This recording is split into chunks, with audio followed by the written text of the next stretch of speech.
El último paso en la configuración de nuestro proyecto es agregar la lógica del servidor y para eso vamos a utilizar Java Beans. Entonces vamos a agregar acá un paquete en, en los paquetes de código y vamos a agregar una clase que contenga la información de los ítems que se agregan al inventario. Entonces esta clase se va a llamar item y le vamos a poner la información que nos han pedido que manejemos. Entonces en esta clase ítem vamos a poner información acerca de el código. También vamos a poner información acerca del nombre del ítem. Necesitamos información de la ubicación. Y por último, necesitamos la cantidad de ítems disponibles en el inventario. Vamos a agregar acá un constructor para esta clase en donde se inicialicen todos estos elementos: nombre, ubicación y por último la cantidad, de manera que cuando creemos un objeto de esta clase tenga estos valores por defecto. Nosotros queremos utilizar este bin en el JSP, entonces vamos a ponerle setters y getters para que podamos leer y escribir información en este objeto. Los setters y los getters son métodos que ponen reglas de validación o reglas de acceso a la información del objeto. Entonces, por ejemplo, aquí tenemos el setter y el getter para el atributo código. El código que hace parte de la clase no puede leerse de manera directa ni puede escribirse de manera directa porque es un atributo privado. Sin embargo, tenemos este par de métodos, getCódigo y setCódigo, con el cual podemos escribirlo y leerlo siempre y cuando se sigan las reglas de validación que nosotros escribamos en estas funciones.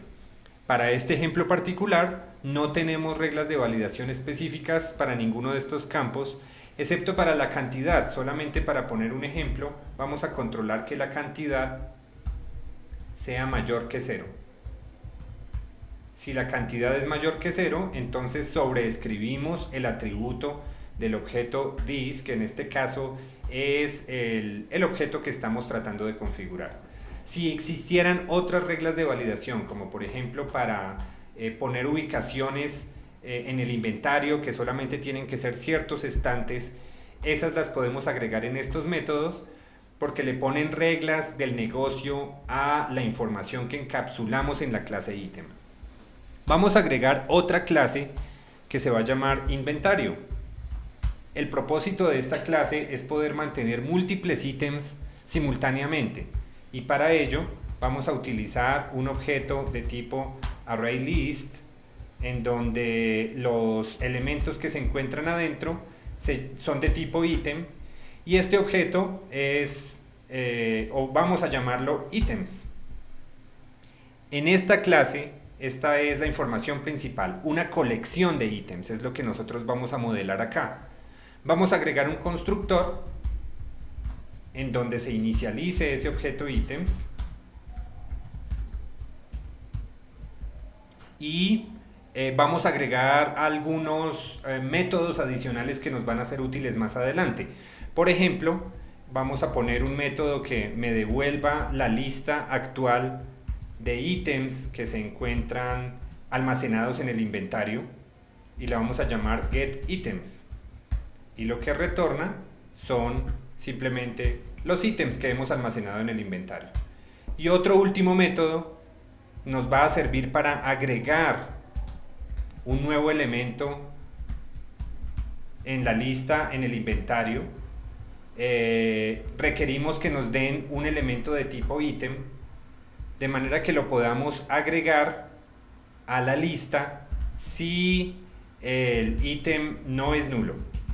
Tenemos que hacer algunas validaciones. Aquí vamos a agregar un elemento a nuestro inventario. Pero este ítem que nos están dando eventualmente podría ser nulo porque hasta ahora es la primera vez que se utiliza la página o por otras razones. Entonces vamos a poner una validación como lo habíamos dicho antes, ¿no? Para cualquier propiedad que tenga esta clase podemos poner las reglas que nosotros consideremos necesarias. La primera es que el objeto no sea nulo, y la segunda es que el nombre del ítem, el ítem debe tener un nombre, no debería ser vacío. Solamente si se cumplen estas dos condiciones, entonces vamos a agregar ese ítem al inventario, de esta manera. Entonces, ¿cómo leemos estas reglas? El ítem que queremos agregar al inventario no puede ser null, y el ítem que queremos agregar al inventario tampoco puede tener un nombre vacío.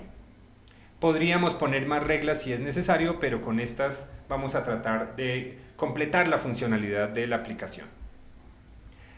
Muy bien, ahora como ya tenemos este par de ítems, este par de beans, perdón, que son clases de las cuales podemos crear objetos, vamos a volver a nuestro JSP y vamos a poner, o vamos a usar esos beans. Esos beans ya se encuentran listos para usar en el JSP, y la forma en la que los vamos a utilizar es utilizando etiquetas JSP.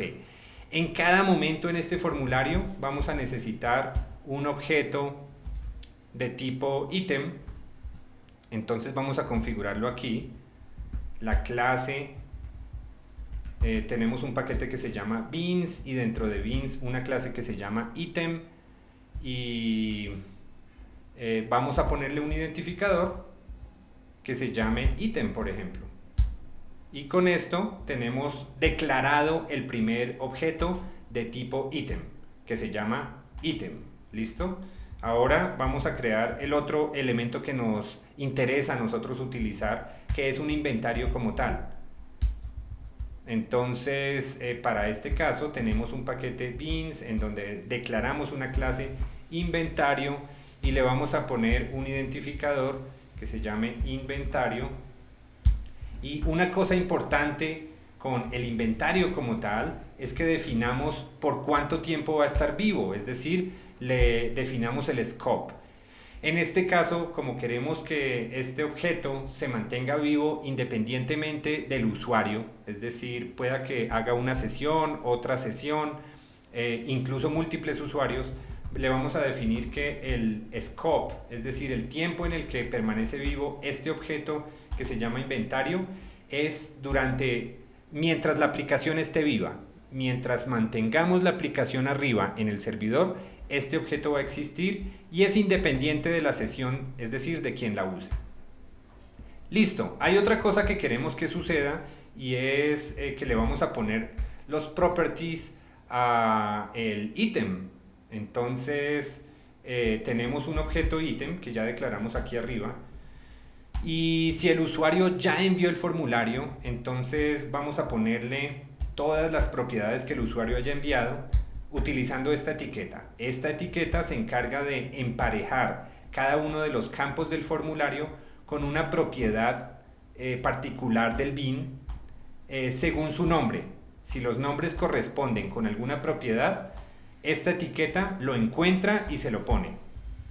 Por otro lado, una vez hayamos configurado este objeto, esto tiene que suceder primero, que los datos del formulario sean asignados al objeto ítem, y lo segundo es que al inventario le vamos a poner un nuevo ítem.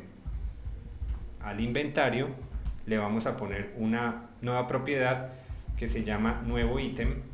Si vamos y miramos el inventario únicamente tiene un atributo que se llama items, pero abajo tiene una propiedad que se llama set nuevo ítem, de manera que si nos referimos a nuevo ítem como la propiedad que estamos utilizando acá, esta etiqueta la va a encontrar ese método, y ese método requiere que le pasemos un ítem.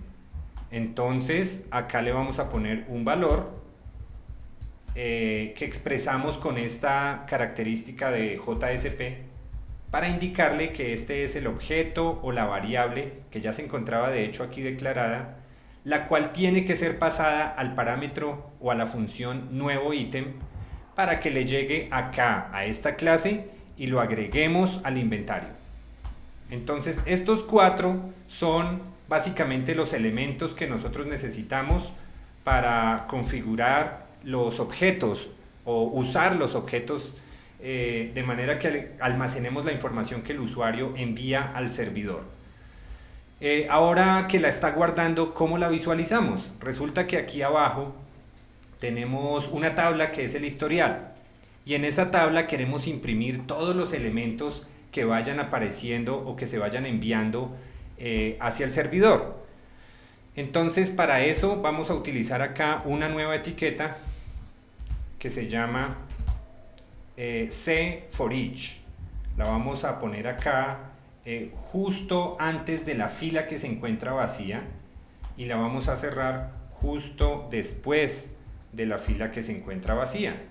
Entonces, esta etiqueta nos sirve para recorrer una lista de elementos en Java, pero desde JSP. Entonces, ¿dónde se encuentran los ítems? Eso es algo que podemos configurar acá, y utilizando nuevamente esta notación vamos a decir, mire, los ítems se encuentran en el objeto inventario que definimos arriba. Arriba se encuentra este objeto inventario, ¿cierto? Que es de tipo inventario. Es el que al que estamos refiriéndonos aquí abajo. Los ítems se encuentran en el inventario, específicamente si usted utiliza el método getItems. Y eso fue algo que pusimos en la clase. Aquí tenemos un método que nos retorna todos los ítems en un arreglo. Esos ítems son los que vamos a recorrer utilizando esta etiqueta for each.